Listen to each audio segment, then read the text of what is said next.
Welcome to The Explainer. Today, we're unpacking a crazy high-stakes scenario where just one tiny misstep ruins everything. Okay, let's dive into this. What single fatal mistake do you think could completely ruin your life?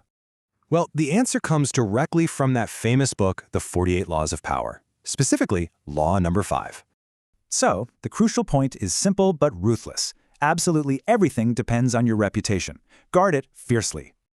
Now, what's really interesting about this slide is the huge, dangerous gap between face-to-face praise and hidden reality. Because your actual reputation, it's strictly defined by exactly what people say the second you step outside. Let's move to and see how this builds. To survive, you absolutely must build a bulletproof identity.